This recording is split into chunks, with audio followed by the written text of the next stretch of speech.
Beyond Synth 389. Hello, this is God. Beyond Synth is made possible by listeners like you. Today I would like to personally acknowledge Sarah Buchelman, Tim Carlton, Rachel Buchelman, Alex Seligson, and Mr. Magoo Samurai.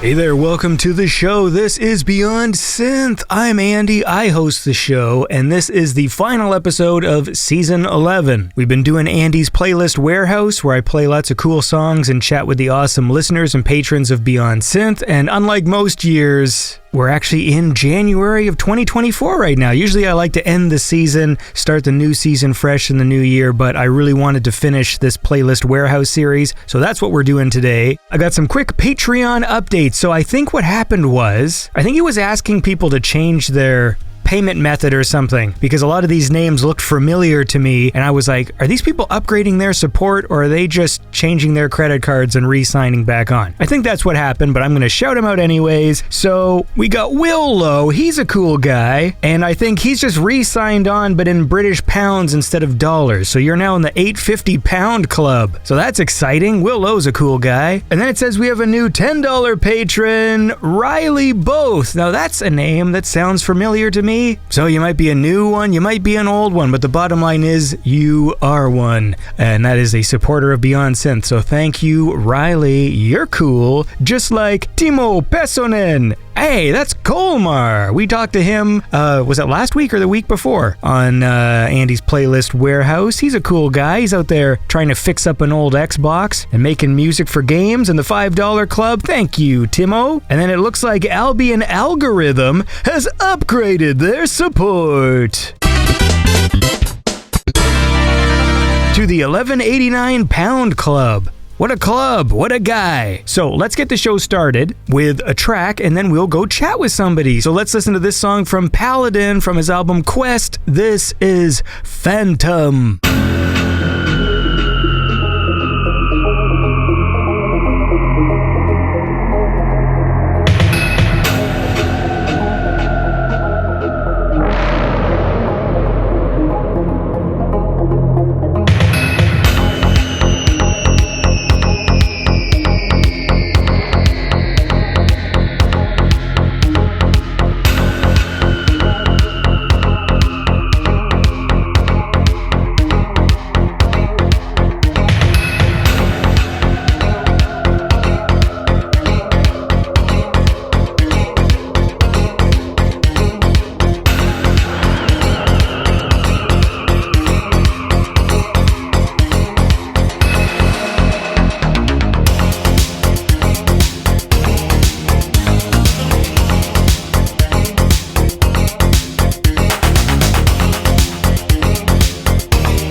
And that was Phantom by Paladin. And I just realized there is something I need to do. Before we go to the phones, I got to do the rest of this year's birthdays. Or technically last year's birthdays. I think moving forward in the next season, we're just going to literally call this the belated birthday segment, where I do the birthday announcements for the patrons and stuff.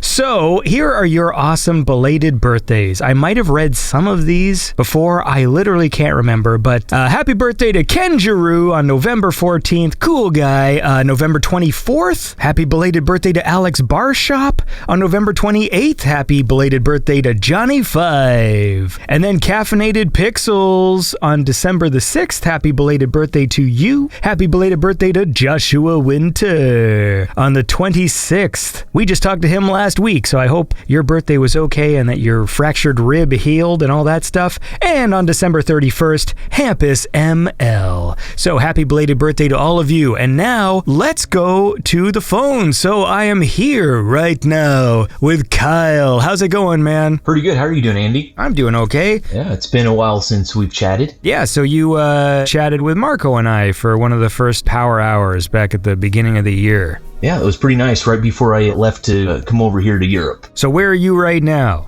Currently stationed in Kosovo. That's in the Balkans, down near Serbia and Greece, down in that part of the Balkans. So what's going on over there? I feel like Kosovo was a country I heard of a lot in the 90s, and then I haven't actually heard that that country's name in a while. Well, fortunately, it hasn't been in the news too much in the last 20 years. But yes, in 99, they had some separatist movement from Serbia, so they became their own independent country. There was some ethnic cleansing, all that other. So America came in with NATO, cleaned everything up, and then 2008, Kosovo became a country of its own. Made some people upset, but since 99, there's been a contingent of American and other multinational forces sitting here in Kosovo kind of as a tripwire, protect everybody, whether it's Serbian or Albanians, as well as all the historic sites, try to keep everybody from destroying a mosque or a monastery. Everybody was doing different things that nobody likes. So I guess remind the audience then, so you are a military man. I am. I'm a warrant officer, and I deal with imagery and mapping. So that was critical when we had a border crisis back in September. There was an incident at a monastery. Some people... I love the political terms that they come up with. Non-compliant weaponized actors. Non-compliant weaponized, so NCWAs? Yeah, it's weird that people come up with these terms because there's no bad guys, there's just competitors. Right. So yeah, that led to a border tension between Serbia and Kosovo, and my team is charged with looking at imagery. I have a really excellent team, a wonderful sergeant who knows what he's doing. I've got 2 young analysts. Young, they're excited to learn. They can do a lot of great stuff. And while we were doing some of this, they caught a group moving some equipment in, and we got a picture of it. It was kind of like a Cuban Missile Crisis moment. It got pushed up through our chain, and it made it up to Washington, D.C., and then it did its part. And I credit my team for what they did, spotting what they saw, for shortening the border crisis. Because once it got up to Washington, I'm sure people called and said, hey, knock it off. Take your toys home. Nobody wants to be playing with all these expensive explosives. So I'm glad that worked out, because the previous crisis was in May, and that one lasted for about a month and a half, right when we were actually coming in here. So I prefer when things are quiet, status quo. I don't like it when people are freaking out over stuff. Yeah, no doubt. I feel weird now because I'm going to have to throw to a song, but when you talk about serious business, and then I have to interrupt and be like, but it's time to listen to some music. But this is really interesting stuff, so I want to keep chatting about it. But first, we got to listen to this track from DX17. This is Before Dusk.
And that was Before Dusk by DX17. We're here in Andy's Playlist Warehouse. We're listening to cool songs, talking to cool people. And right now we're talking to Kyle, who's talking about non-compliant weaponized actors? Yes. I like a weaponized actor. It's not something that... Yeah, it's really silly the way they come up with these things, because it's like just a bunch of dudes that stormed a building, and they had some guns. They had some bigger guns, but they didn't use the big guns, and then they fled. And we have infantry guys that are stationed here, and their commander thinks that everybody's trying to get his guys. And so part of what my team does is look at what's going on around the area, and it's like, no, there's nothing to worry about. So trying to keep people from going over the edge is kind of what I have to end up doing just with imagery. It's kind of something I was not expecting to do. I was expecting just to make maps, and now I'm having to try to show people there are no boogeymen behind that tree over there.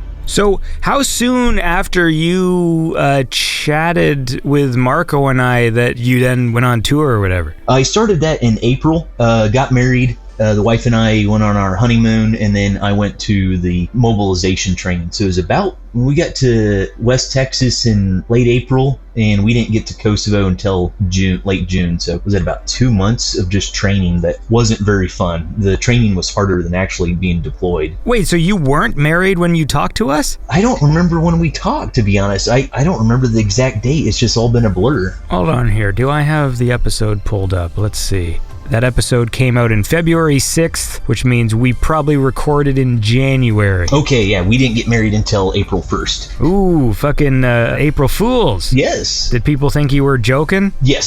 Some people didn't think we were seriously going to get married on that day, but it's an easy number to remember. So did you guys have a lot of fanfare? Did you have a very efficient town hall type thing? What'd you do? We went over to a local chapel that some people had built. Some tech people had a nice little chapel out in hill country. And then we went back to her HOA. They've got a community center, and we just had pizza and beer and chatted there and hung out with people for a couple hours. We also had some barbecue, and it was just a real nice time. Just mostly her coworkers, my coworkers, friends and family, so it wasn't terribly large, and just had a nice time. Well, that's the way to do it, man. I guess just because I'm a guy, so it's really easy to be like, what's up with all this fucking wedding fanfare? But it always makes me happy when people just do, like, you just want to have a cool time, man. Just fucking have some drinks and be with people you like. Yeah, and then spend more money on the honeymoon. We went down to the Dominican Republic and relaxed out there and just enjoyed the sun and the beach for a while. Did you just get a dog, or did you already have a dog? We've had her since January of 22. So who was watching the dog when you were in the Dominican Republic? My wife's mom loves dogs, so she just hangs out over there, and she loves all the attention that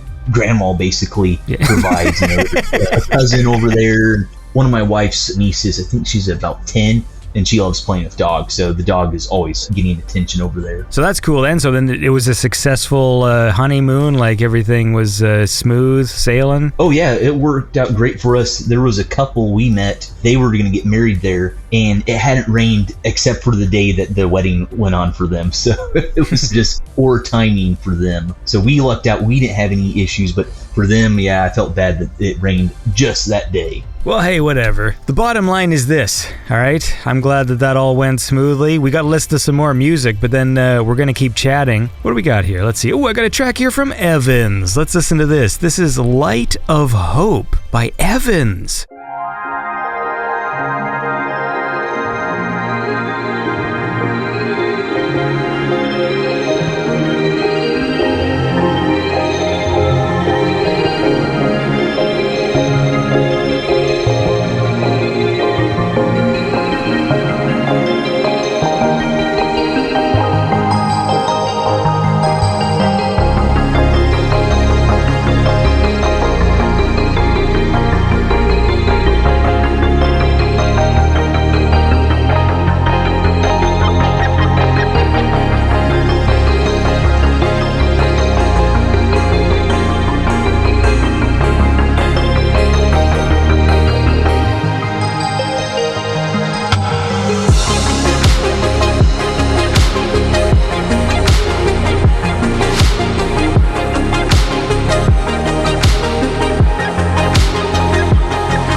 And that was Evans with the track Light of Hope. And I'm here right now, Andy's playlist warehouse, listening to cool songs and chatting with Kyle, who is in Kosovo right now. So how long are you going to be there for? I'll be here until about March, April timeframe. Then I'll be back in Texas, finish up our demobilization where we turn everything in, and then I'll go back to my civilian job and get back to regular life. Once you start, there's no taking a trip back to Texas here and there, like you're just there for the whole time? Fortunately, this deployment is very unique. We actually did get time off. So I took about 2 weeks off in October to travel with the wife to Greece. So she flew over to Amsterdam, and then we flew on down to Greece and got to enjoy the beach and the sun and all that just as everything started cooling off into the big tour season, so it wasn't too bad. That was exactly halfway through the deployment for that part. So what do you do for fun over there then,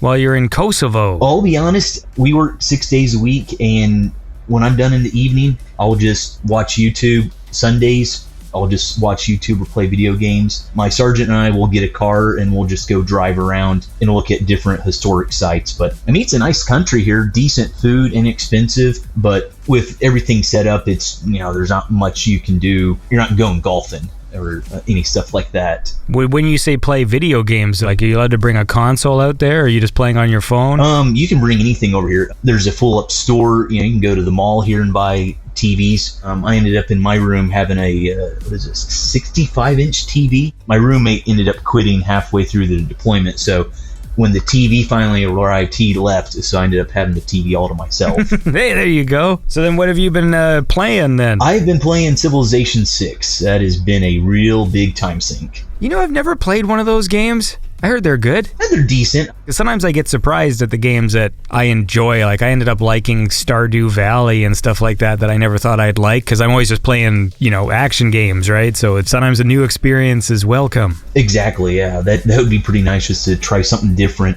I just have a basic laptop, so playing Doom or any of the big cool video games right now is not really something I can do with this, but it's just something to get my mind off what's going on. And fortunately, things aren't that stressful that I have to worry about too much of a distraction. It's just, main thing is just getting away from people for a while. And when you're in an office with multiple people and some silly requests coming over, it's like, okay, let me just get away from y'all for a minute. But if you're playing on computer, are you connecting your computer to the TV, or is that just for movies? That's just for movies. I brought over a hard drive. I ripped all my Blu-rays before I came over here, so I like to watch those. Blues Brothers is what I watched the other night. Dude, I've only seen that movie once. I feel like 30 years ago or something. I know there's a car chase. Yes, that's pretty much it. What do you use to fucking rip your Blu-rays? Because I was using this free program called Make MKV. Handbrake and Make MKV. Those are the two I use. Yeah, so MKV ripped it, and then Handbrake compressed it. Yeah, see, that's the thing, because I've never done any of the compression, so I end up with this folder of every movie is 30 gigs. One of the Godfathers, because it was a 4K, it was 99 gigabytes. I'm like, whew, this is ridiculous. Yeah, the only problem with that stupid Make MKV program is that they update it once a month. So whenever I go back to use it again, it's out of date and I have to download the new one. Shoot, and hopefully they don't change the UI, because that's the thing. When software changes the UI, I'm like, I don't know what I'm doing here. Yeah, that pisses me. They do that all the time on Apple. So they'll update the program and the functionality is the same, but now now the play button is over here and it looks different. I'm like, why? Why are you doing this? It worked before. Well, we have updates over here on our military networks, and they'll update, say, the print server, but they won't tell us that. So then we can't print anything. And you're like, why did you change this name? So we'll be out of operation for a day or two because someone did an update and didn't send an email. That's why I'm always I still haven't even updated my Mac OS, just because I'm like, at the second I do this, I know one of my stupid audio things isn't going to work. I always update right away, and this is the first time I'm like, I think I'm just going to not update for 6 months, because it always really frustrates me when I do, and there's always one of my procedures gets fucked up in the update, even though I don't even do crazy stuff, but that always seems to happen. So yeah, just the problem with technology. It moves forward, but sometimes whatever we're doing just doesn't work with that. It's what it's like to be an old man. That's how I feel. I'm an old man. I just like, hey man, if the program was working before, if it ain't broke, don't fix it. That's my motto. Shoot, we've got old data. I've got data that I found from 2014. We were throwing out old boxes. I've got a room full of maps from 1998 to 99. This place ends up being like a hoarder's dream place. Just everything just gets piled in one area. Sometimes I joke top men are handling it, but that goes over some people's heads. The Ark is a source of unspeakable power, and it has to be researched. And it will be, I assure you, Dr. Brody, Dr. Jones. We have top men working on it right now. Who? Top men. So, like, how long are your work days? Typically, we do about 10 hours. Now, there's about an hour and a half that we'll go have lunch and go to the gym and lift. Now, during the crisis time periods, we'll plus up to 12 plus hours. During, like, September, when all that kind of kicked off, my guys were doing 12 hours and we were doing 24-hour operations 7 days a week, the way we had split it up between the four of us. I don't know if this applies to military stuff as well, but like, do you get overtime? Like, if there's like a crisis happening and you guys have to work extra hours, is there like a wage compensation? I wish, but no, we could work 1 hour or 36 hours in one day, and we're paid the same. So it kind of balances out. There's some days where we haven't done it here, but there's been other times I'd read a whole book on a shift. But this time I'm actually taking care of stuff, cleaning up data, getting rid of stuff, trying to update things, trying to make it better for the next guy. And then boom, a crisis will happen, or it's something small will pop up, and then we'll have to plus up. And you're like, well, there goes my Sunday.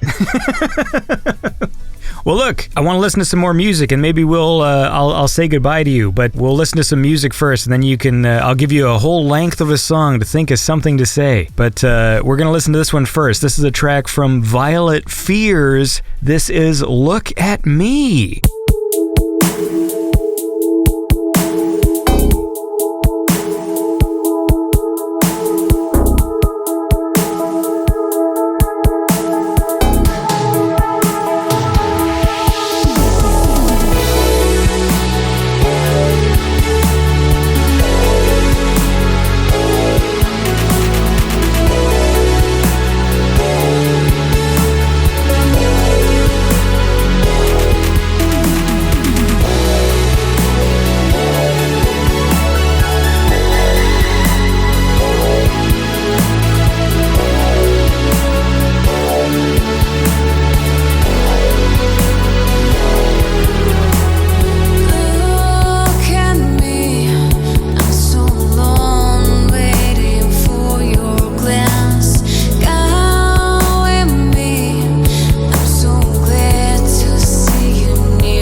And that was Look at Me by Violet Fears. And we're here in Andy's playlist warehouse, listening to cool songs, talking to cool people. We're talking right now to Kyle, aka Waylon Kasky Geospatial, all the way from Kosovo in some base doing important work. Yeah, so you're telling me then the whole time you've been here, you haven't listened to the show? No, it's just hard to listen to music with people talking, because I'll be working and then, ooh, what is Andy and Marco saying here? And then I get distracted, so I generally just have to put that off. So I just listen to chillwave in the background.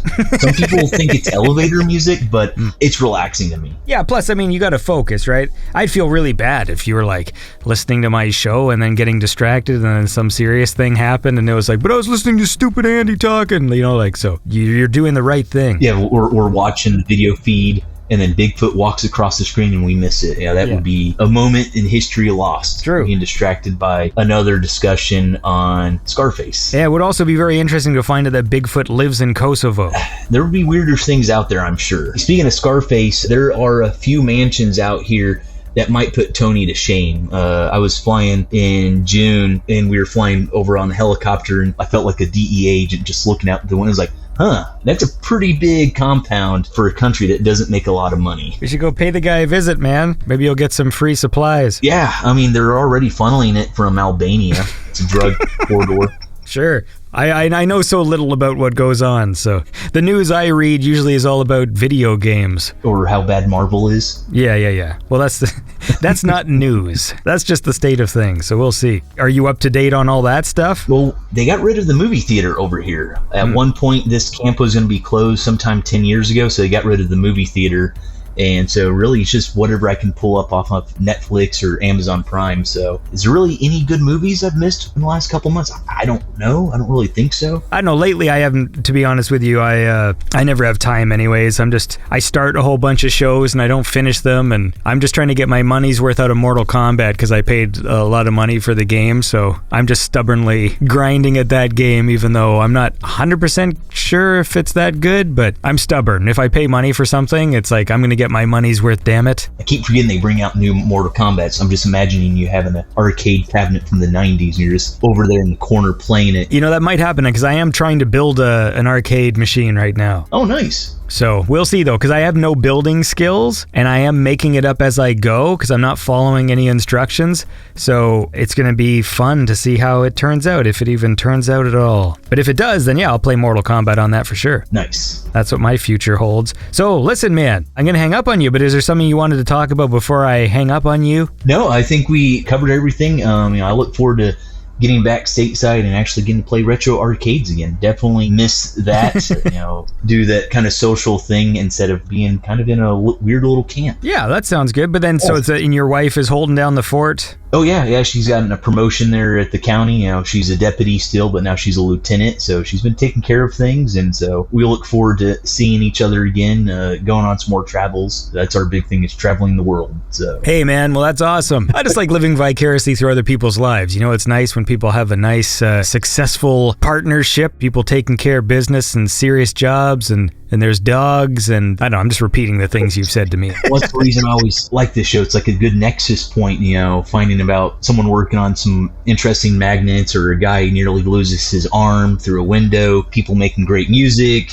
some interesting cast and patrons. So, like I said, it's one of those little central points that this show kind of ties everything together. I am noticing now that there are a lot of Beyond Synth listeners and supporters who work in IT. That's a common thread. But then, then I get all these interesting things where I'll talk to, guys like you, man, who are fucking doing serious military business in other countries. And I'm just here in a weird padded room. That's my job, is talking on a microphone. Well, this is a plywood room here. And when I walk through some of our offices, and someone's on hold and I'll hear the Cisco hold music, I'll say, Tim Carlton. Yeah.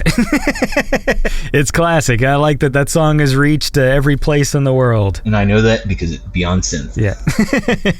Well, look, man, listen, you have a lovely holiday, or I don't know if you can really celebrate it that much out there, but, do what you got to do, and I guess we'll catch up with you when you come back stateside. Yeah, definitely. Thanks, Andy. You have a Merry Christmas and good holidays. Yeah, take care, dude. Bye.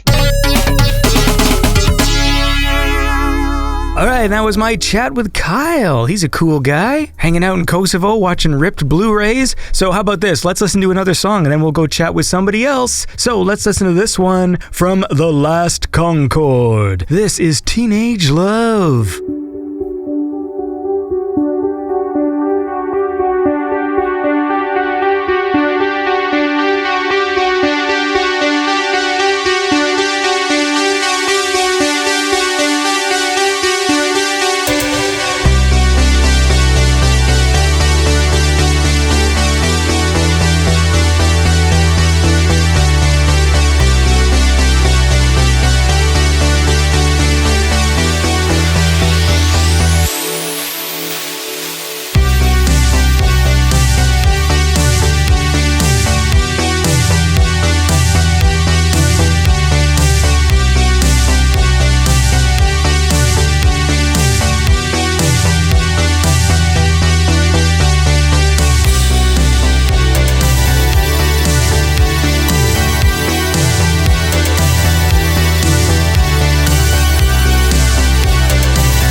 And that was Teenage Love by The Last Concorde on Andy's Playlist Warehouse, where we're listening to cool songs and chatting with the cool listeners and patrons of Beyond Synth. And right now, I am chatting to Akio Nakasone. Is that correct? That is correct. You got it correctly.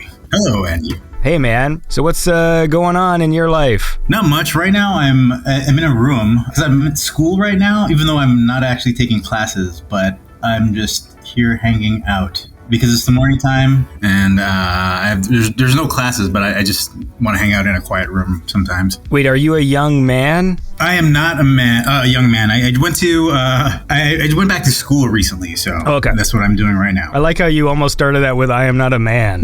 I heard that. I was like, let me just continue on because I know I'm not a man. So okay, was this continued education? Are you trying to redirect your career focus?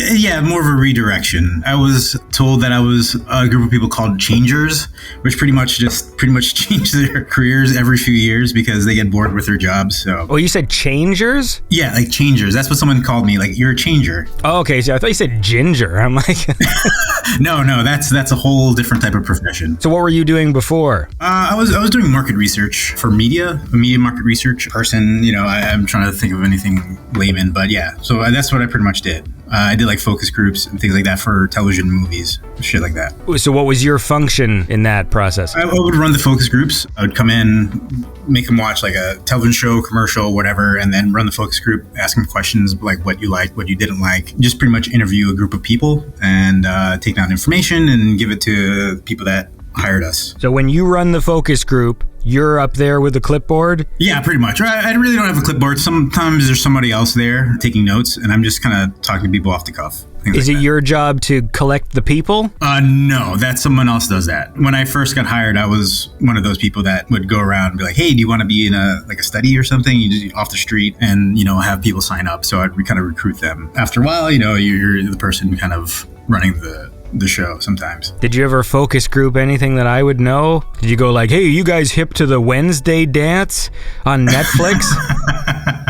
No, that was a while ago, so I'm trying to think the last thing I did, because it was mostly commercials. Okay. And there's some other like stupid stuff on like MTV, things like that, but I don't think it's anything you would probably be interested in. So when you do it for commercials, is the purpose like asking people if they understand what the commercial was for, or like, because if it's like some weird commercial that because there's like a bunch of like different questions you can ask, like what the product is, or like would you buy this product if you saw this commercial, shit like that, And then sometimes we ask them like, okay, where do you consume your media? Do you read a lot? Do you watch TV?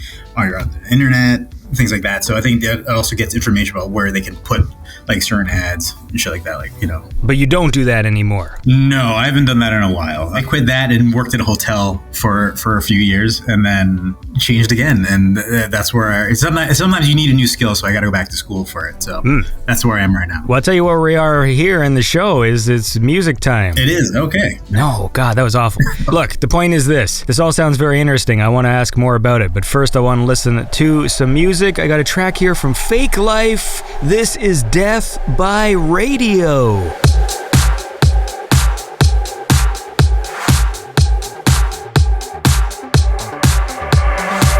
With you forever like you bury the dead. I think about you like the voice in my head. There's a place for just me and you. I don't wanna do what I'm gonna do. You can steal my heart right out of my chest. With you forever, 'cause I love you.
And that was Death by Radio by Fakelife. And we're here, we're listening to cool tunes at the end of the year, wrapping things up, listening to all the awesome music, talking to the cool people like Akio, who is one of those changers who keeps changing professions. We're talking about market research and focus groups. We're talking about working in a hotel. What'd you do in a hotel? I did a lot of things. You work your way up. Then when I was done, I was like a night manager. So I was mostly working nights because I am a night. Oh, I used to be a night owl. I can't do that anymore.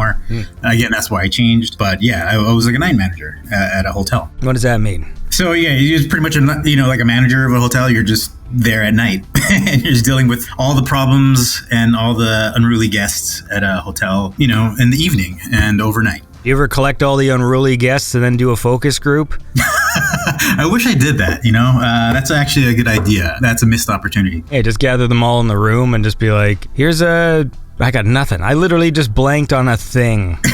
A thing that a focus group could be about. So wait, what are you going for now? What's the new... physical therapy. So what kind? Like magical or real? Real physical therapy. Okay, yeah. Magical? Like what would you think of magical? Well, like if you're in one of those things where like they hold crystals over people and stuff, like that kind of crap? Oh, no. There are some of that too, but for the most part, you're making people work their body and making sure, you kind of rehabilitate them and stuff like that.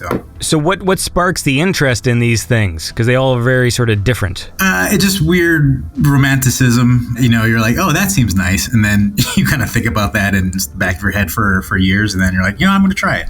And you just quit a job and go for something else. I don't know.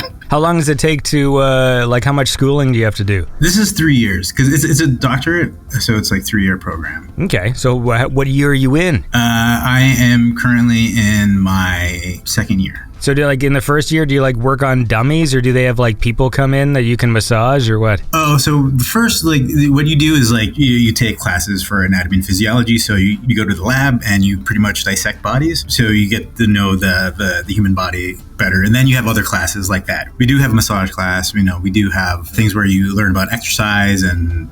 Wait, what? Hold on. Sorry. I feel like... We go down to the lab and dissect bodies. Yes, because you learn about anatomy and physiology. And then there's a lab portion, which you have to dissect donors. What? Yeah, that's what you gotta do. That's what you have to do. You have to go for physical therapy. Yeah, because it's still like anatomy and physiology. So you have to know about the human body. Is there anyone who was thrown off by that as being a thing? Like, hey, I just thought I was going to be massaging fucking footballers' knees, and then all of a sudden they come downstairs and there's a fucking corpse. I think so, but I think they let you know during orientation. So this is what's gonna happen. You better be ready. Yeah. I was in a group of other professions too. So it's physical therapy, occupational therapy, and physician's assistants. So they all go down, and then you're in a group, and then you're just opening up bodies. And some people are more open to it than others. So sometimes they'll just stand up in a corner, not trying to puke, while you're, just trying to open up a body. But after a while, I think everyone gets used to it. So it's funny seeing people first being all queasy, then they just don't care anymore. They're just like, I'm just going to just open up this person's face, Well, that sounds really... Actually, I want to talk more about that now. That's what... Okay. But look, we got to listen to some more music. So sure. I got a track here. This is a Voltage rework of a Connan Mockasin track, which is sort of, the more I listen to this, it's sort of like the tune. It's very similar to that song Blue, but it's still catchy anyways, and so we're going to listen to it. So this is Caramel by Connan Mockasin, the Voltage rework.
And that was Caramel by Connan Mockasin, reworked by Volt Age, who's a cool guy who I had on the show earlier this season. But right now, we are chatting with the awesome listeners and patrons of Beyond Synth, and we're talking to Akio, who's just told us that part of his physical therapy training involves dissecting corpses. Yes, donors. I think it's politically incorrect to call them corpses. Is it? At least that's what I found out. So. Uh-oh. Am I going to get canceled? I was I was saying that the whole time. They're like, no, donors. I'm like, oh, okay, I'm sorry. But is this just a euphemism thing? So much stuff that people, they just like, just say the thing. It's okay. Yeah, I know. It's and sometimes even like the instructors are like, oh, this. I'm like, hey, you said it. And they're like, oh, fuck. Yeah, there should be like a swear jar in the corner. Like, he said corpse. What do you learn? Like, what do you glean from doing that? Is just so like you actually understand where the muscles are and these things? Yeah, that's pretty much it. Because I'm also a visual learner as well, so it helped me a lot because you're actually seeing where they're attaching to. Like, I've taken other anatomy and physiology courses before, and it was like, okay, remember these muscles, remember where they're attaching. And I mean, yeah, you can remember some of it, but actually seeing it, for me, it helped me a lot. And of course, you're seeing it on a dead body, but you're just like, okay, I see where these things attach to. And even when I was a small kid, you're thinking, oh, I wonder what this muscle would look like. And then you're like trying to like think of yourself inside out, but now you can actually do that, Well, you can't turn anyone inside out. I could just remove skin. Right. In fact. So what happens though in terms of like the lesson? Like, is everybody doing the same thing? Like, is there an instructor at the front? Like, just now flay the face or whatever? Like, yeah, pretty much. Yeah. Okay. Well, they usually goes into sections. Or like, okay, like I think what they do is they try to start with the back first, so the person's facing down, so you don't see like a dead body's face like for the first time. So right. There you go. And you start with the back because it's also a big area, so you can kind of fuck up if you do, because this is your first time, so people don't know how to expertly sure. flay people.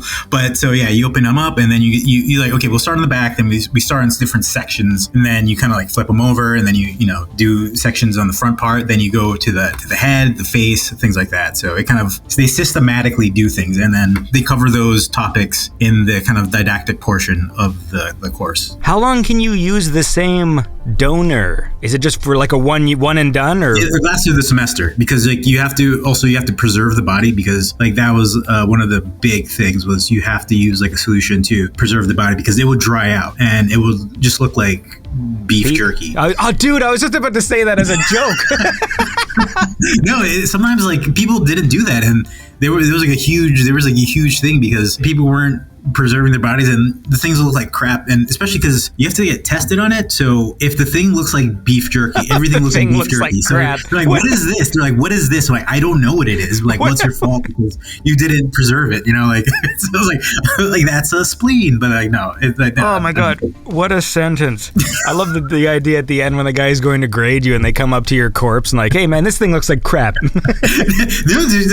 Sometimes the people were like, oh, I can't believe I got a shit. Like people were like, I got a shit body. You have such a great body. And they're like, look at this. So I was like, I want to go over it. Like, because sometimes we will go over it because there's like I think they had like maybe about 10, 15 bodies. So you're invited to go to different tables to look at their donors. And so you're like, oh, I heard this guy has like a good like liver. Okay, like we go over there, we like check it out, or like some over like, oh, you have a great like intestinal tract. I'm like, oh yes, come over here and let me show you this. And then you're like, yeah, it gets a little funny sometimes. That is awesome. I was playing this game called Graveyard Keeper for a while.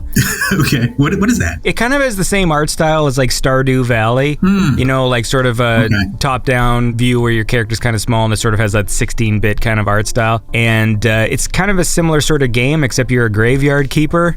Okay. You go to town and you buy things and get materials, and then you get bodies delivered, and you have to like make the graveyard nice and stuff. I actually got way more into it than I'm so used to playing shooting games and stuff, you know what I mean? And so even when I discovered like Stardew Valley, like that game took me by surprise because I actually like really liked it. And I always thought those kind of games looked really corny. I'm just like, I'm not going to play some fucking like farming life sim game, like 16-bit art style. Like, what the fuck is this? And then I got really into Stardew Valley, and I was like fucking brewing beer and stuff. So this just reminds me of that, because in Graveyard Keeper, you got to take some of the stuff out. So it's like once you get a corpse, you like take their skull and like some of the meat, and like you can like repackage it and sell it to the butcher and crown and stuff.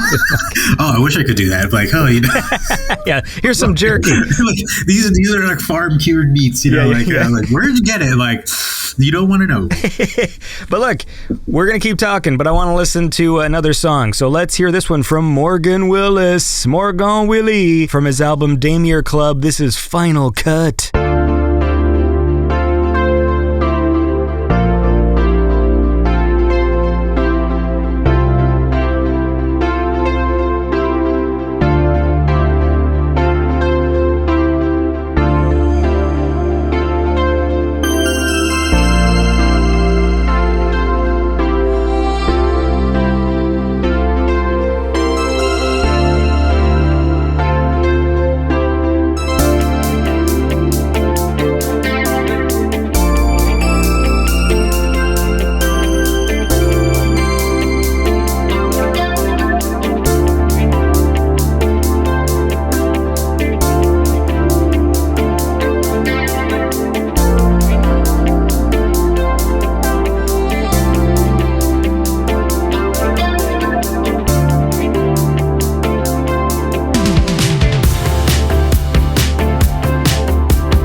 And that was Final Cut by Morgan Willis from the album Damier Club. We're listening to cool music and talking to cool people. We're talking about beef jerky. We're talking about working in the lab one day. No, how does the fucking Monster Mash go? Oh, man. That was also the fear of, like, just a body just popping up. You're like, oh, fuck. So that's interesting. Is that something that carries through the whole time? Or is that sort of like second year is filleting corpses and then the third year is that was like the first thing you do. I think what they thought was the whole thing is like an intense kind of program. I think they felt like the people that did well in the anatomy in the first semester usually do well throughout the program. So I think they kind of focus it in a certain way, so then you kind of learn it, and then you do. And then I still know a lot of the body just because of that. So I think it does help, especially as a visual learner, because that's what I am. So you get graded at the end on the same body? No, what they do is there's like the lecture portion or the didactic portion, and then you have this written exam, and then you have a practical exam, which what they do is they will prepare bodies, they will arrange the donor bodies, the corpses, and you'll just pretty much go in like a line and just kind of go to each table and identify something. So like it's not like you're working on your own body, or you'll just be standing in front of your body and be like, oh, what's this? They'll tag things out in different bodies, and you just have to go to each table and you just have to like answer, the questions like, hey, what's this? Like they'll have something like pinned in like a liver. What's this? Okay. What's this? Yeah. Or like, yeah, they're like part of a brain. They're like a pin there. Like, what's that thing there? I'm like, oh, it's a brain. Like, what specifically is it? Like, all right. Do they ever try and throw you off and they just have like a plate of beef jerky? That would be great. What's this? They do try to throw you off because there's some things that are very similar to each other. So you kind of have to be like, okay, I kind of see what it is. And what sucks is too, because sometimes like no matter what, like if it does look like beef jerky, you're really like trying to guess, because the person that didn't preserve the body, you're like, oh, this fucking bastard. And then you're just kind of think like, what is it? Because you have like, usually it's like every question is about like a minute. I think the test is maybe about like an hour, so there's like 60 things, so you have to kind of like look through. So yeah, and then sometimes if I don't know it, I have to try to remember what I saw, and especially towards the end, I'm like, let me just fill it out because I have to fill something out. So yeah. I think I'd be pulling pranks if I was like the guy who ran that class. I'd be like, what's this? And there'd just be like a penis on a plate. The thing is, sometimes there is the genitalia. You have to do that as well. See, that would be, to me, I think I'm too immature. Like, if I went to that class, it would just be like, all right, which corpse has the biggest dick? And then just start walking around and like, okay. Oh, no, like, seriously, I remember one time, one of my friends had a donor body. He's like, dude, this dude's like hung like a horse. And I'm like, and people were just like, I didn't want to look at it just because I felt disrespectful for some reason. But I think people were like, yeah, it was fucking huge. Like, he's like, this dude was like a stud back in the day. I'm like, yes, I'm sure he was. It's sort of like respect from beyond the grave, because that's a gift only God can give you. He's smiling. And I'm like, yes, enjoy. Enjoy. Well, I'm going to, donate my body to science. So, it was a good experience. Fuck, if I did, it'd be really embarrassing. Because if I'm fucking sat next to the corpse with like the big dick and then they fucking look at my stupid dink and be like, ooh, poor guy. At that point, you're like, it doesn't matter anymore. Yeah, it doesn't matter. Unless you're like haunting the thing, you're like, oh my God, why did they do this?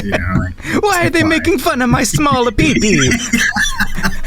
It's not bad enough that I'm a ghost in a fucking school lab with all this beef jerky. Let's listen to another song. What do we got here? Let's listen to some ULTRABOSS. He put out this album called Yacht Master. And let's listen to this one, man. This is When It's Love.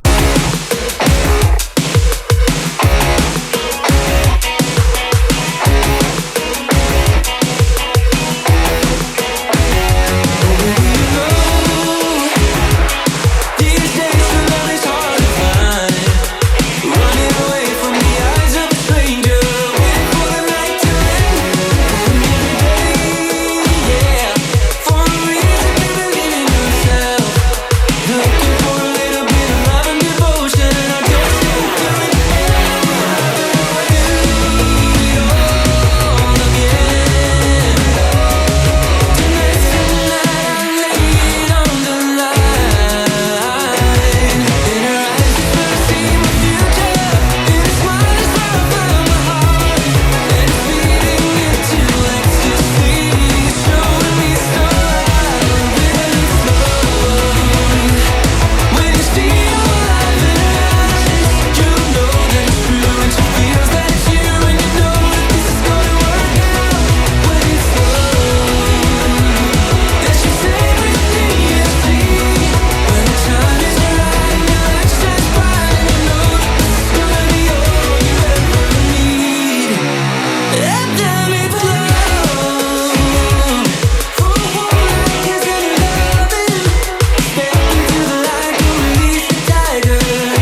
And that was When It's Love by ULTRABOSS. And this is Andy's playlist warehouse. We're listening to cool tracks, talking to cool people, like the awesome listeners and supporters of Beyond Synth, like Akio, who hangs out with donors. Or dead people. We can say corpses. It's fine. We're not in the lab, so like they won't be mad at me.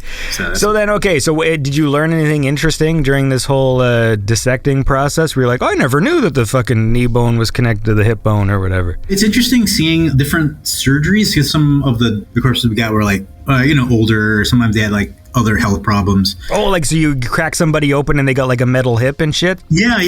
Sometimes we would see like knee, like replacement knees, hips, like stents, and sometimes the person that we had was, I think he was like an alcoholic. So like his liver was fucking huge. It was to the point where it really surprised a lot of people. So yeah, sometimes you're seeing like certain like pathologies, and because usually they're supposed to get kind of healthy bodies, but sometimes you just don't know until you open them up. Yeah. So it's interesting seeing those types of like procedures, or like the aftermath of the procedure, like, oh, this is how they did it. This is like, okay. Because normally you don't see it. So it's very interesting. It's like, oh, this is very smooth. You're like, it's very smooth. Like, oh, this is nice. So did that change anything about your own life? Did you go like, once you saw a giant liver, go, maybe I should take better care of my liver? Oh yeah, definitely. And that only lasts for maybe a couple months, and you're going back to eating crap. Yeah. I'm trying to do that right now. I've been counting my calories. Oh yeah, I mean, it's hard because I'm not really a sweet tooth person anymore. I like savory, but the amount of like salt I eat is like horrible. Sugar is not so bad anymore, but I think it's like the salt and other crap that I'm eating. What's your favorite food?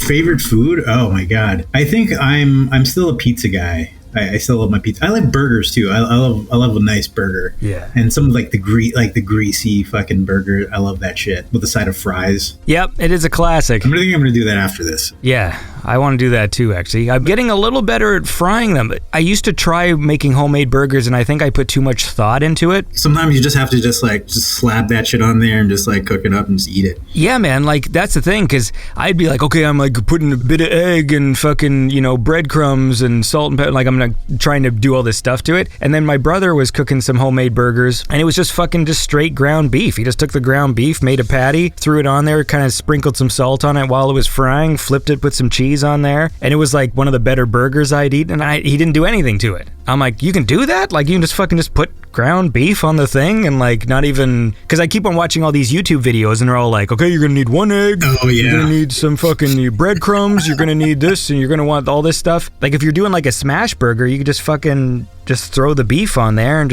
and it doesn't even take long, like to fry a burger. Because I find it more satisfying, when you just do that. Because like, as much as I like sometimes like putting effort into like my burger, but sometimes I think it's just more satisfying, and I think it just you get that instant gratification where you just kind of like, and then you just cook it up and you eat it and you're like, oh yeah, that was nice. That's my favorite kind of gratification, is when it sounds like yeah, that's the only way. We're like in and out. Well, look, man, listen, we're gonna listen to another song, and then maybe we'll say goodbye. I'm sorry we just talked about dead bodies the whole time. If there's something else you want to talk about, I'll give you that opportunity, but we're gonna listen to a song first, and then we will come back. So how about this one from Johnatron? This is Antistar.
and that was Antistar by Johnatron. That's a cool song, and we're back here, Andy's playlist warehouse full of songs that I am now playing for the world. That's the whole premise of these shows, and we're talking to the cool people who support Beyond Synth, like Akio, and we spent this whole time talking about dead bodies. Is there something you wanted to talk about before I hang up on you? I think the dead bodies was actually fun, so I don't really care. Okay. See, you're a cool guy. Yeah, exactly. Dead bodies. Yeah, man. Well, look, it was nice to chat with you there. I guess we haven't really chatted before, right? I've said your name apparently incorrectly all these years. No, I think there was one time you did say it correctly, and then I forgot. But you went back to saying it the other way. I don't really care. Yeah, it's classic me. I make a big deal to like try and pronounce something correctly, and then my brain just resets to the old thing. And what can you do? I mean, it's close enough, so it's not like horrible. So it's completely fine. Yeah, Akio, a classic Irish name. Oh yes. from the Noctisone. Yeah. Northern, I don't know, southern. Yeah. I have no idea where. I'm terrible with geography. Yeah, I'm not though. That was some good stuff. So look, man, listen. Well, you have a lovely day, and I wish you success in your new career path. I guess you got another year of corpsing. Yeah. Well, I think I left that behind. Oh, so the corpsing's done. That's just like... Yeah, that was just the first semester, and those kind of like shock you to get you into the whole thing. Right. So now they're going to bring in just actual old people who are still alive? Yeah, exactly. So you get to, work with them. Or whoever. There's a wide range of things. Why do you need to know about the face? I think it's less to do with us and more to do with like the other professions that we're working with. Oh, okay. But sometimes you do have to know it because there's a lot of other stuff to know because they want you to know certain things if you see it. If you're practicing and you see someone with a certain pathology, you want to, you're like, okay, instead of saying, oh, that's nothing, you want to be, okay, maybe you should actually see, like a doctor or, and... Because sometimes, you'll catch things as a physical therapist and to even to something you can't do, but you can always refer out and have like a doctor save their life, It's just so you can like know about it, so you can know about certain things, yeah. So like you're getting someone and you're like stretching their legs out and getting their hamstrings working again, you look up and like, what the fuck's that thing on your face?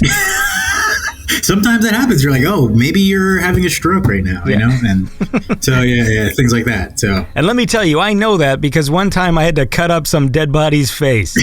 He's like, I had to play it. I saw their skull, so I think I know. Too bad you don't get to keep the skull. That'd be cool. Yeah, I know. Sometimes you're like, you see certain things like, there's like a chipped bone. I want to keep this chipped bone. Or like, I remember there's this one of the instructors like, hey, did you ever see a eardrum before? I was like, no. He's like, do you want to see one? I'm like, oh, okay. You just see him with like a hammer, just like, like cracking open a skull. Like, here you go. I'm like, oh, that's very small. Yeah, that's interesting. See, again, I'd be like the prankster guy. Be like, hey, did you ever wanted to see what like an eardrum looks like? Sure. And then just turn around, just hand him the penis on the plate again. Like I would just always have this. I would always have this. You have to close your eyes. Yeah, I would do that. I would do that for everything, though. That'd be awesome. Just like, I mean, it's really interesting for your job to really know what a spinal disc looks like. Oh yeah, so here you go, and this fucking penis on the plate. Gotcha, you stupid idiot. It's like those old those snakes in a can. Yeah. It's all penises. I think that's exactly what I'm picturing too. That's the worst part. Oh man. Anyway, all right. Well, listen. Yeah. It was nice chatting with you. You have a lovely day, and good luck with your courses. And I'm sure you'll pass it. You sound like a clever guy. Yeah, I hope so. I'm sure it'll be fine. Yeah, it will be fine. God damn it.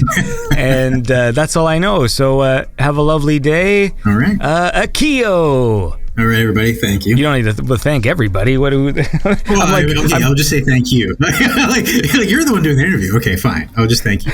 As you said that, I just turned around and looked behind me, just like, is he talking to you? Yeah. All right, man. Well, you take care, dude. All right. Thanks, man.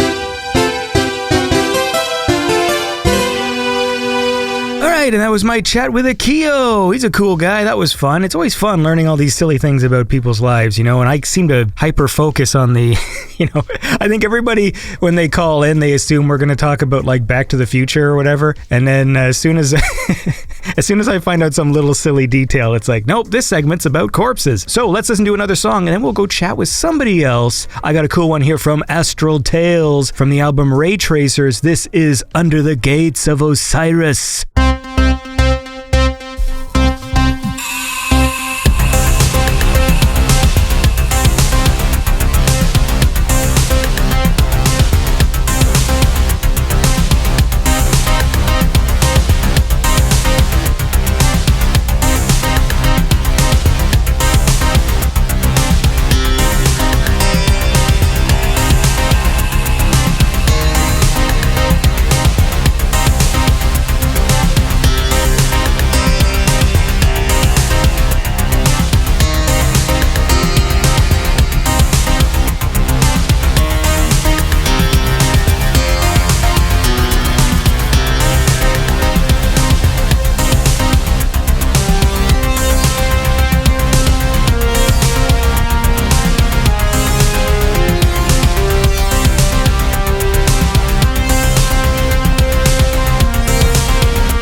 And that was Under the Gates of Osiris from Astral Tales from the album Ray Tracers, and this is Andy's Playlist Warehouse. We're listening to all the cool songs I wanted to play over the year and chatting with cool Beyond Synth listeners and patrons. And now let's chat with somebody else, so I am on the phone right now, all the way from Thailand. It's Rama Branch. Hello, Andrew. How are you, man? Yeah, all good. Starting my day. What? What time is it over there? We are 9 a.m. right now, but I woke up a few hours ago. There was a football game I wanted to watch. So, yeah. I wake up super early anyways, so it's not that bad as it sounds, but yeah. Okay, because it's nighttime for me. Yeah, that's how time zones work. Yeah. It's a challenge sometimes when we have to find a time to record with someone, but yeah. Canada and Thailand is not the worst, I think. The nice thing is the 12-hour time difference is a lot easier to wrap my head around because it's easy. You just switch the AM to the PM. Exactly, yes. Yeah, but sometimes it gets... And also countries do half an hour change. I don't remember which ones, but they do, like, they don't change a full hour, but they do half an hour, so that's weird. I don't know why anyone would do that, but yeah. Yeah, it's wacky. So really, the only good ones are the 12-hour ones, because even one more hour left or right, like an 11-hour difference or a 13-hour difference, and I just get confused as hell. It just screws me up. There's a website for that, the time and date, where you can convert time zones. I use it all the time for scheduling calls and all that. But because there's another website I'm always at, Pornhub. Mm-hmm. Yeah, I don't know the time zone functionality in that one, but I heard of it. A friend told me about it. Yeah. Point. Sorry, that's what I mean. I mean, a friend of mine is always looking at that site, and he's a real pervert. He's the same one that recommend you Pirate Bay, right? Yeah. Yeah.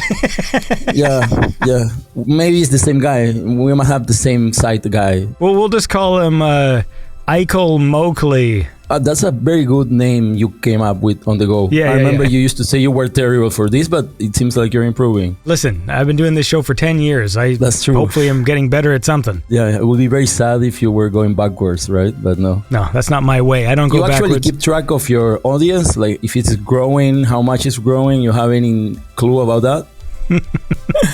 I have a sort of idea. Okay, and it's a good one. Hey, next topic. I hear you live in Thailand, right? What's that like? You having fun over there? Yeah, it's all right. It's a very, very easy country to live in, especially as a foreigner. Very convenient, quite cheap too. Weather is, for the most part, good. You have some rainy season that is kind of annoying. And the worst, at least where I live, is the pollution season. It's just when they set all the countryside on fire pretty much after they harvest, and because it's an area with a lot of mountains, or the pollution get stacked here and it doesn't go away, so you have very, very poor air quality. And before coming here I was like, that's probably exaggeration, right? Like it cannot be that bad. But the first one I was here was like, oh my, this is a lot to deal with, you know, like you really feel it on your body, on your, like, you cannot go outside some days because it's super fucking bad. Well, you know what's a cool thing to do when you're inside is listening to cool music. So I got a track here from Konrad Selinski. It's actually a cover of the James Bond song Skyfall, but it's like a synthwave kind of version. So this is cool. So let's listen to that and then we'll keep chatting, man. This is Konrad Selinski with Skyfall featuring Marlon.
And that was Konrad Zielinski with the track Skyfall featuring Marlon, a cover of the Adele James Bond song. And that's cool. And what else is cool is talking to cool people like Rama, who's an awesome Beyond Synth listener and supporter, all the way in Thailand, talking about when they slash and burn. You said you don't like playing covers, but recently you've been playing a few. I don't mind it. I like some. So yeah, good for you. Well, it just depends. Like, I like when they're interesting in some way, like, because there is a lot of covers, but then, like, you know, if someone sends me like, it's a cover of the fucking Running Up That Hill by what's her face, I'm like, dude, like, come Kate on. Bush, yeah. Come on now. Yeah. You can do better than that. Be more original, right? You know, when I was in Thailand, I think I was there for some of that burning. In Chiang Mai? Yes, yeah. We were driving up a hill, because I remember I got car sick. Running up that hill. Yeah. Exactly. We were in like a little van because we were doing like a little kind of touristy thing, and they were driving people in this van. And as we were winding up this hill, and then the forest in the distance was all on fire, and my dad was explaining to me slashing and burning, and then I got car sick, and then I kind of threw up into my hands because I was too embarrassed to like tell the guy to stop.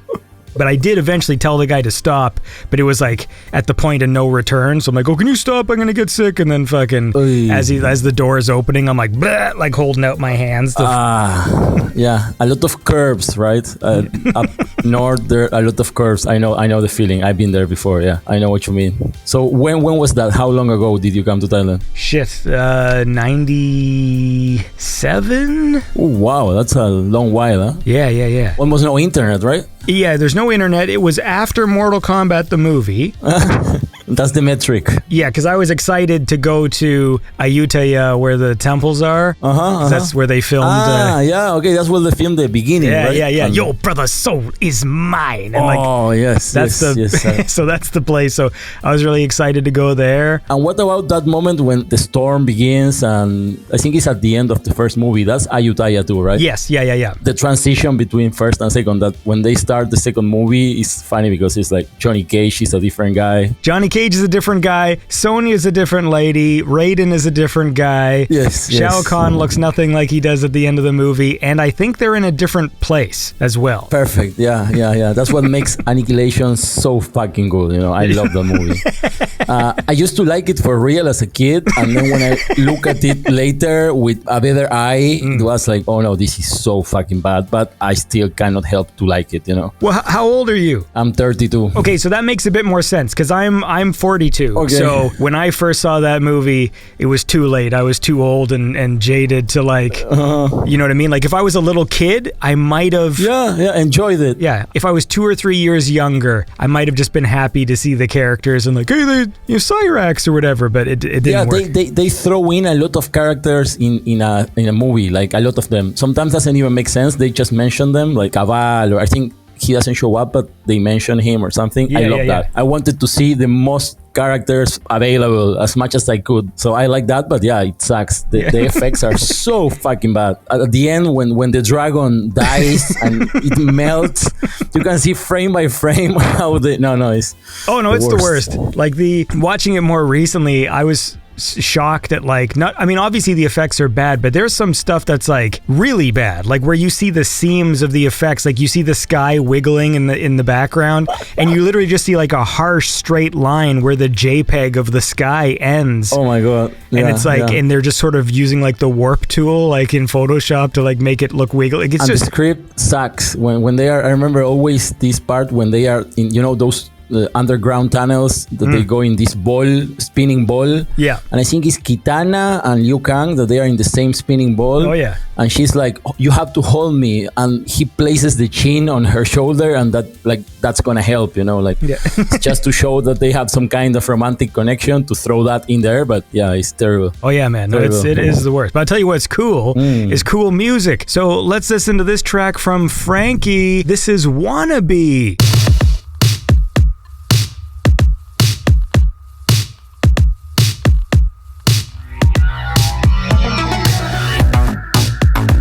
Every time I see myself losing the game, I keep trying to hide that I don't feel insane. There's just one thing that I should replace the name. Your obsession makes me feel like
see your face shining again. It's always enough to make me forget my name. And baby, give it back to you, don't lose that chance. You'll hear me call your name. I just wanna be something more than less. Can't forget my best, 'cause I don't think you can face me. Just wanna be someone who can breathe in the middle of the sea. I think I'm slowly drowning. Every step that I take out, I get lost and my mind falls into pieces. I just wanna feel you. I can change, what do you mean? Only with your help I see. I won't let you down, babe. Just hold me back. Every step that I take out, I get lost and my mind falls into pieces. I just wanna feel you. I can change, what do you mean? Only with your help I see. I won't let you down, babe. Just hold me back. Every step that I take out, I get lost and my mind falls into pieces. I just wanna feel you. I can change, what do you mean? Only with your help I see. I won't let you down. Just hold me back. Every step that I take out, I get lost and my mind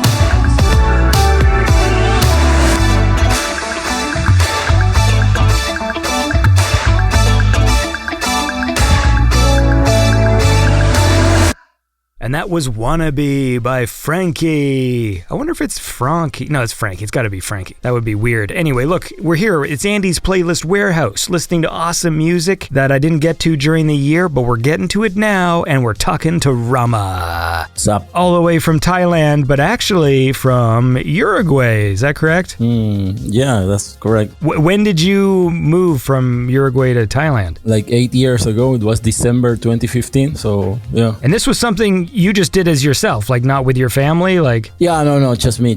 I wanted to live. yeah. I was in New Zealand before for a year doing like working holiday visa. That's very popular back home. Yeah. And I liked that a lot, being able to travel, but I didn't like doing the kind of jobs that I had to do in New Zealand. So I was like, okay, I'm gonna go back home. You didn't get to work in Hobbiton? No. No, I went to Mordor when I was there. Yeah.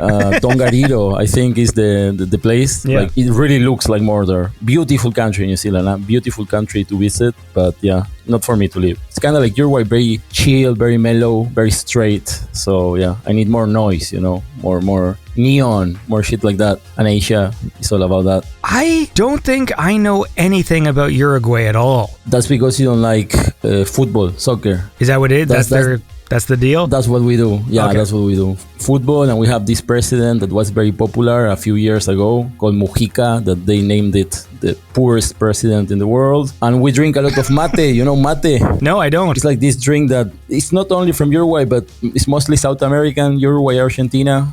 It's very popular. I'm drinking right now, actually. That's why I remember. But yeah, that's maybe another reason why you would know us. But if you don't like football, that's the one that everyone gets, like football. So yeah, I guess you guys are more into ice hockey and all that. I mean, I guess. I'm not really a sports guy. I'm more of a gaming guy. Yeah, I know what you mean. Yeah. But yes, hockey is, although technically speaking, our national sport lacrosse is lacrosse. Right? Look at it. You know about everything. You're a smart guy, that Rama. one I know randomly, but yeah, I was surprised because I thought it was ice hockey, and it was it's lacrosse. The only time I heard about lacrosse before was in American Pie. They played that, right? And it was like, what? This is the national sport? Makes no sense. I thought it was ice hockey. Yep.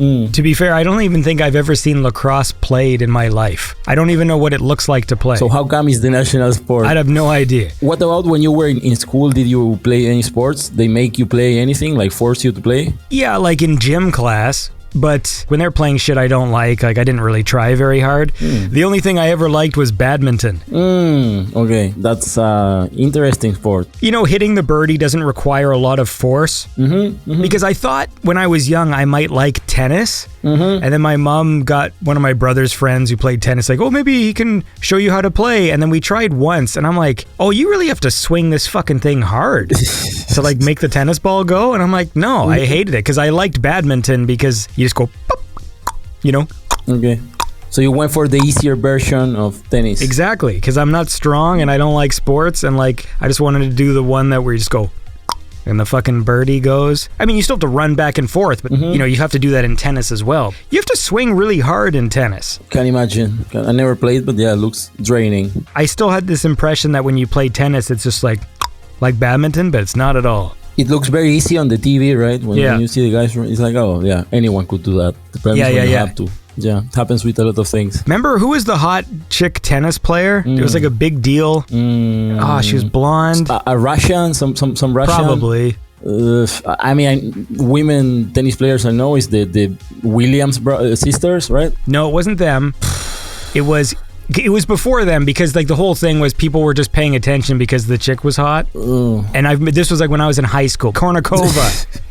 Anna Kournikova, right? Okay. Anna Kournikova. Okay, she was the Russian. Yeah, and that name sounded familiar. Dude, yeah. I remember this was like a big deal, and no one cared about tennis, but then there was like this moment for a while just because this one female tennis player was just really hot. The one I remember from back then was Andre Agassi. That was like the Nadal or the Federer back then, right? That was the name. That was his deal that he got mad all the time? Maybe. I don't remember that much. I just remember his name. Oh, yeah. Well, look, I'll tell you what I remember is that every few minutes I play cool music, so I want to listen to this one. It's called Atlantic Avenue by Spez Invicta.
And that was Spez Invicta with the track Atlantic Avenue. Awesome music all day long. Talking to Rama Branch. Hey there. I'm super happy I got 3 very good segues on my call. Like, you're getting much better at this. Before it felt very forced, but these 3 were very, very smooth. Listen, man, there's nothing forced about this show.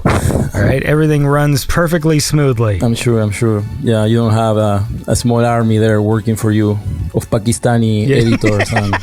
I could. I'll go on Fiverr, but I don't think they'll do the job I want them to do. I mean, I was very bad at delegating when I had to do something in high school and in primary school. You know, when they make you do teamwork, I would do everything myself just because I wanted it done like this. Yes. Maybe if you suffer from something similar, it must be very hard to find people to take care of your stuff, right? Yeah, well, I'm a fucking, I have a certain way of doing things, and in the past, you know, a few people did volunteer, but it just ended up being more work. Because you had to explain them. Yeah, there's that, and then you have to, like, format files in different ways, because when people volunteer, it's like, well, I edit using Photoshop to edit music or whatever. I'm like, oh, so I gotta fucking deliver the file in a different thing now and all this stuff. Like, ideally, what I want is just like a clone of me to just show up and just be like, yes, I use the exact same program you do, and I edit the exact same way you do, and like, good, now you go ahead and do that. It all comes down if you can afford someone. I'm sure many people would be happy to be a clone of you for the right amount of money. So yeah, that's the thing. You just need that rich oil baron that you keep talking about.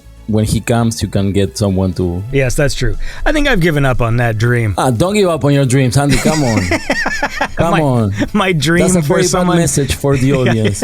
Yeah. Well, I guess it just depends on what your dream is, because there's nothing really noble about the dream of wanting some rich person to give you money. Wanting a sugar daddy. What's the problem with that? Or a sugar mommy? Well, but I don't want to do any sex things. Well, I mean, you're asking for a lot there, you know? Like someone that's... Yeah. Wish it was that easy.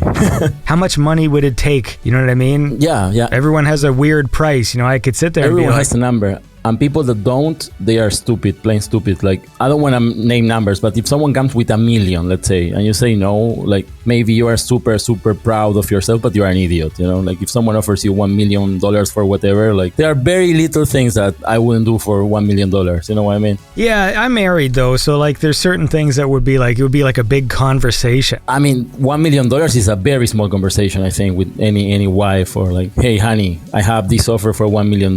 I'm sure your wife would push you towards that person. Yeah, but if it was like, hey, this oil baron wants to fuck you, and it's a guy, you know, I'd be like... For $1 million? Well, I think it would be harder on you than your wife. Your wife would be super happy. Especially if they're having sex with me. Like, I guess it depends on the scenario. There was a movie about that with Robert Redford. Yeah, Indecent Proposal. Okay, I never watched it, but I know the plot, and yeah. Yeah, but except he offers $1 million to have sex with the guy's wife. Yeah, like the joke was like, would you get $1 million? Would you do $1 million to do Robert Redford? And it was like, yes, if I can save that much money, I would. Because it's like, who wouldn't? Yeah. My issue is, I don't trust anyone. So if someone just said like, oh, I'll give you $1 million if you fucking look at my balls or whatever, I'd be like... Yeah, but what if I just do it and then you go like, haha. And you just look at some balls for nothing. That would be so fucking annoying. Yeah. Yeah, no. There's a quote. I mean, you can negotiate upfront payment, maybe half when you look at them before, and then the rest after. Yeah, I wonder if someone is into that, because I would be super down to do it. So I leave the message out there now that people are listening. If someone want to pay me to, and I charge less than $1 million, way less. I can do it for less. Andy maybe do it for $1 million, but I can negotiate. I have. Well, especially if the task is just to look at balls. Yeah, that doesn't sound bad at all, you know? I mean, that's not hard, you know? So, I mean, hey, man. Yeah, probably no one wants that, because otherwise it would be a saturated market. Yeah, a lot of people wanting to look. But, you know, there's very weird people in this world. So maybe somewhere in the dark web, there's something like that going on. There's weird people in this world. There certainly is. But I tell you what's awesome is cool music like what I'm going to play you now. All right, so this is a track from The Runaway Wild, and it's called The Last Ones Left.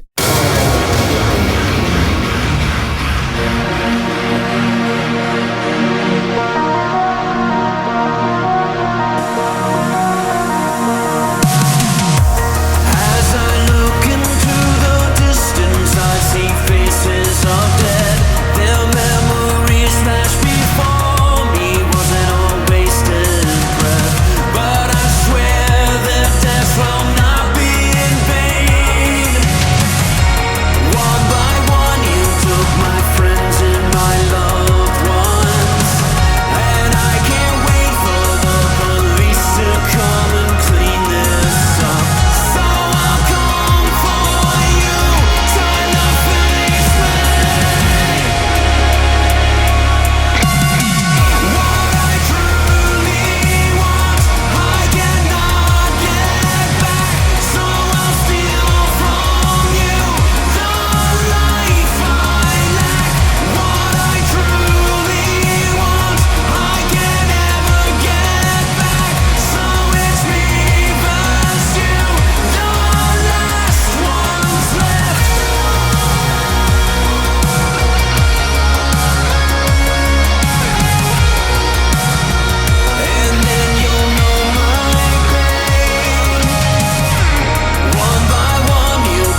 right, and that was The Last Ones Left by the Runaway Wild on Andy's playlist Warehouse. And we're just having a lot of fun listening to cool music, talking to cool people like Rama Branch. Hello. Used to live in Uruguay, went to New Zealand, then went to Thailand. That's me. So when you got there, was like the first mission like, oh, I gotta go get myself one of them Thailand ladies. Is that the mission? Not really. First I needed like an apartment, then I needed a bank account. Yeah.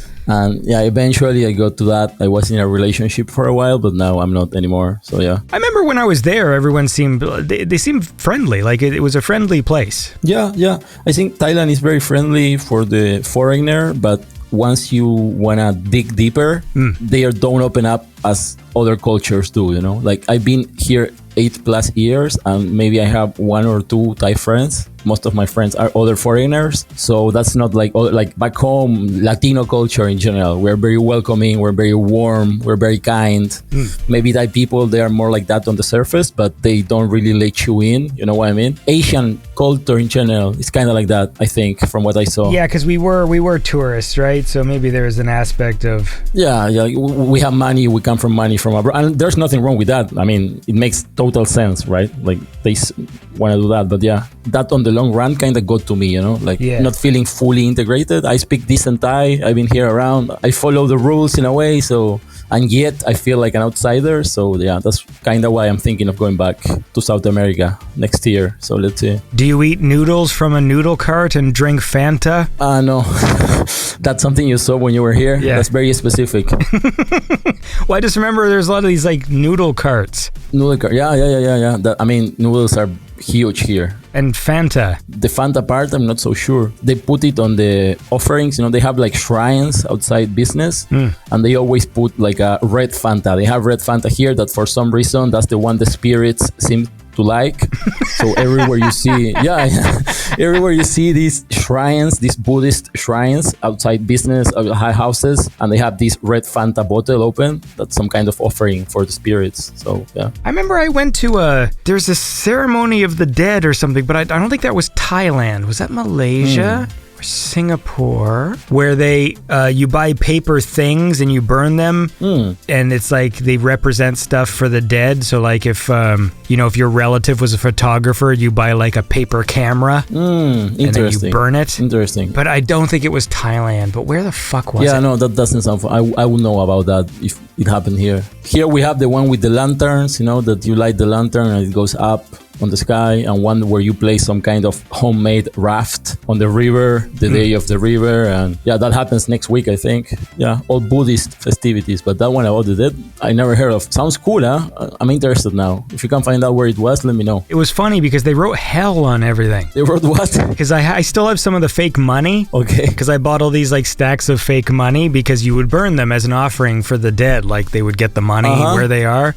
But they said like hell banknote on them. Oof, that sounds kind of spooky, no? But I think it's just a language thing. Okay. It was just to have English words on there. Like maybe, I don't think they meant it that way. So they could have write anything, not only hell, like dick or, yeah. Yeah, like maybe it's just more sort of like tongue-in-cheek. What the fuck was that?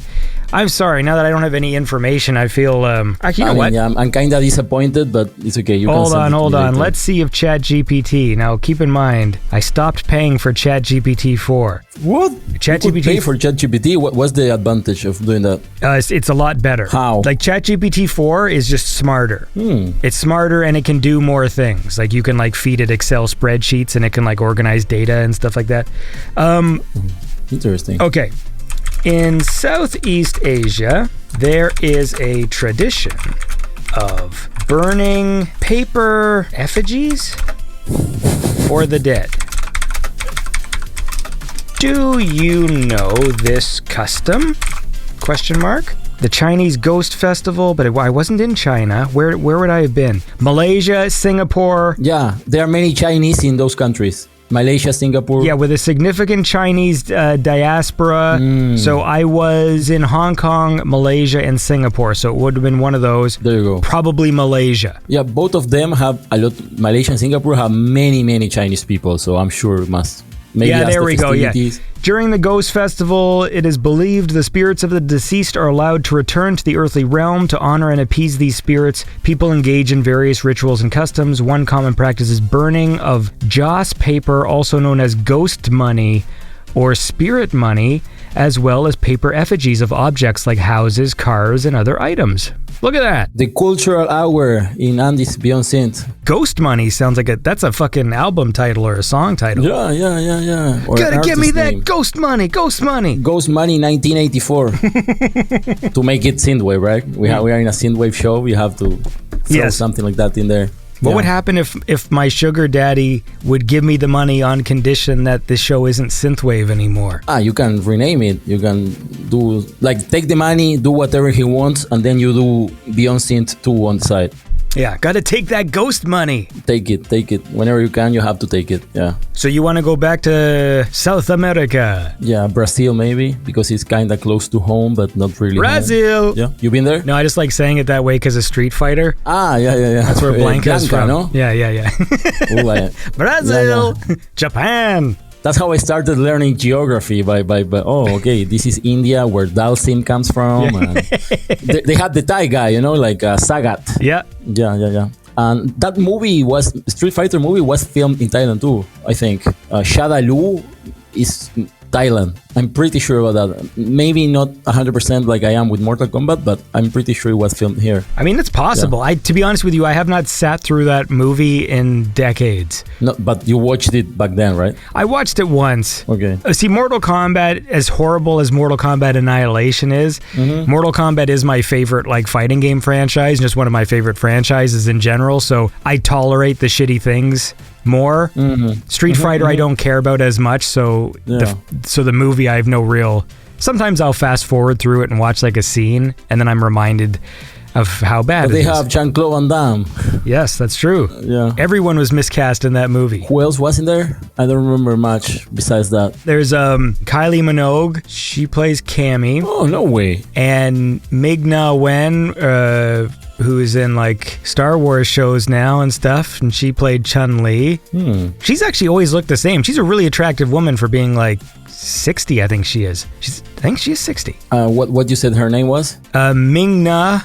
I think it's Ming-Na Wen. Was that her name is? Hold on. Let me type in. Yeah, I have her here. Street Fighter 1994, The Book of Boba Fett, Mulan. Dude, she's either 59 or 60. 60. November 20, 1963. Born in Macau. Hey, I went to Macau. No way. It's full of casinos. What?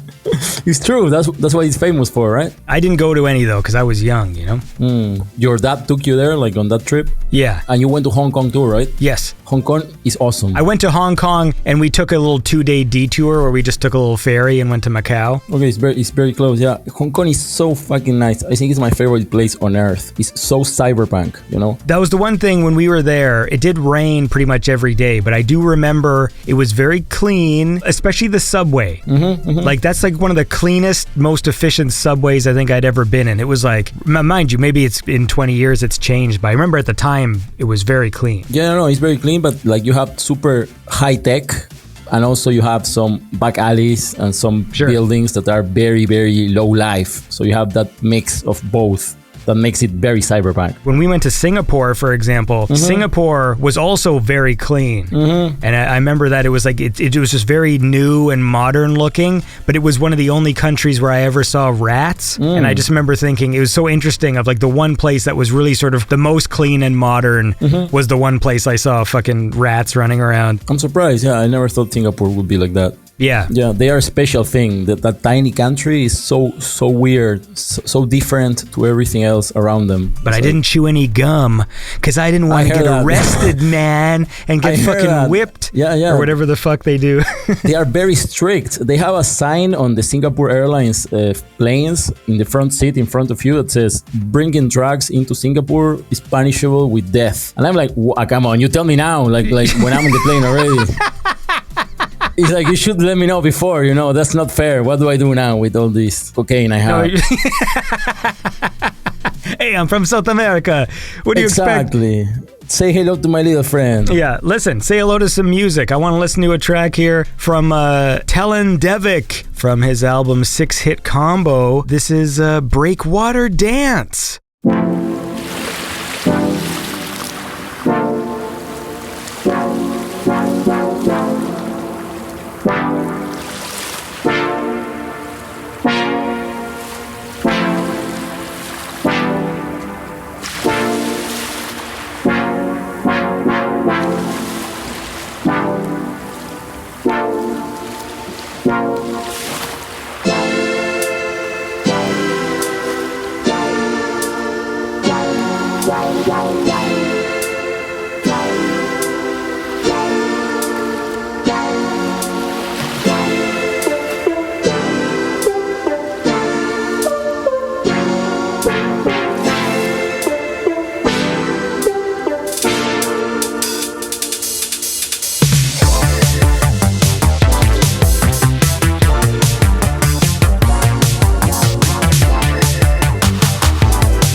And that was Breakwater Dance by Telan Devik. That's a cool song. And we're here, Andy's Playlist Warehouse. We're listening to cool songs. We're talking to Rama Branch about funny... You know what, actually? Speaking of fucked up signs, maybe it was even Singapore where this happened. It's either Singapore or Malaysia. We were visiting one tourist site, and there was a place where they didn't want trespassers. And honestly, the sign made me laugh, but it's also because I wasn't really like thinking about it like rash. I was a kid, but it just said trespassers will be shot, and it had a picture of a stick man with a rifle and another stick man getting shot. That's very graphic. But like, there's no blood. It's just like the one stick man getting shot is sort of like falling backwards. But I just remember thinking like, what a fucking weird sign. Like, it's just, it's got a picture of a guy getting shot on it. Like, what a weird sign. The message, right? No trespassing. It's the same stick man who like slips. You know, when they say like, this place is slippery when wet, and there's like a stick man like kind of slipping on some lines. Falling. Yeah, it's the same guy. Yes. Okay. It's the same stick man. He got hired again. He must suffer a lot. That must be the worst job in the world, you know? Like, they always make you an example of what not to do. Yeah. Stupid.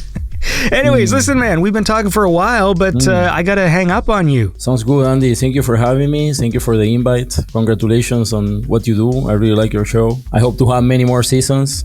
What happened with Andy's spaceship? Well, right now the set is just in pieces in my basement. Okay. So we're gonna have to wait a little bit. I would like to make more. It's tough because it's a lot of work, and a lot of that work is to make it look like there isn't much work. You know what I mean? Like, just because since it's all me, all the puppeteering, like everything, it's all me, and so like that every single shot of that show is a special effects shot. I mean, if I just had a puppeteer, it would cut down like 80% of the work if I just had somebody there like doing the... That's not easy to find, right? Especially now that you're living in a small town, finding a puppeteer must be a challenge. Yeah. But, not that I'm a puppeteer. So we're gonna have to keep waiting. It was really hard too. It sounds stupid, but like my hand really hurt when I did like the puppeteering stuff. Yeah, well, we're gonna get by with Beyond Synth then. Yeah, in the meantime, one of these days I'll do some more. I mean, like they are fun to make. It's just no one watches them. So it's... Hey, I do. Come on. It's tough editing a video for like 6 months that like 5 people watch. It's like it's... I know what you mean. I'm just joking. I know. It must be hard. A one-man show is always hard. Yeah, but hey, man. Hey, thank you for everything. Thank you for doing what you do. I know you say you suck and all that, but I know deep down, you know, it's not true and that you have a very strong following. Well, listen, man, you're a cool guy.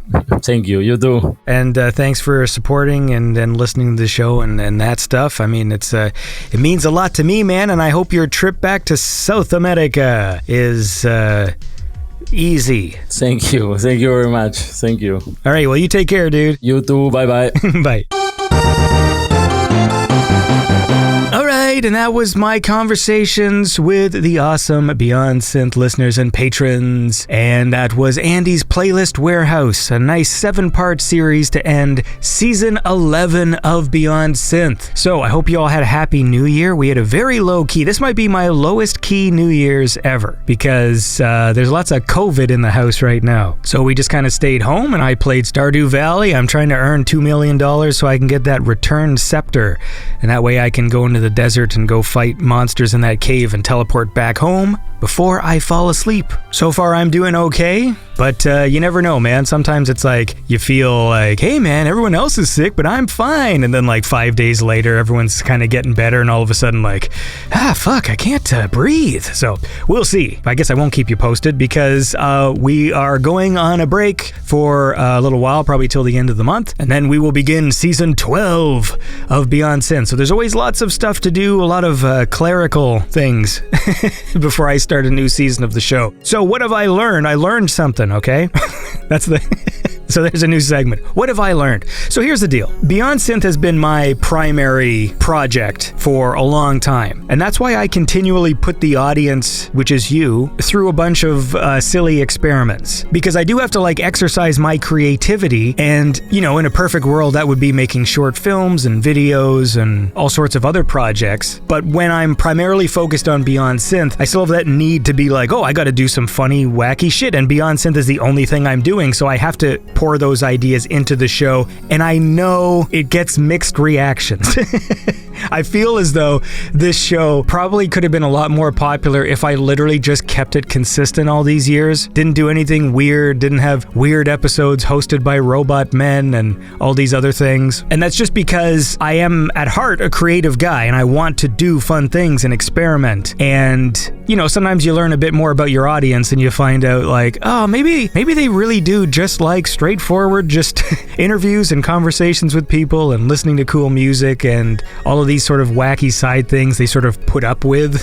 So what I'm trying to say is, as we go into the new year, I'm going to be working on other projects to sort of get that creative and silly energy out there, and then basically just let Beyond Synth be what Beyond Synth is, the best synthwave chat show there is. We're gonna keep what works and we're gonna discard what doesn't. So yes, we're still gonna have the regular interview episodes like we've been doing, and I got a bunch of fun catch-ups and some cool ones lined up for the new year. Everyone seems to enjoy the Marco and Andy Power Hour, so we're still gonna do those. We're probably not gonna do as many roundtables just because those are really frustrating to organize.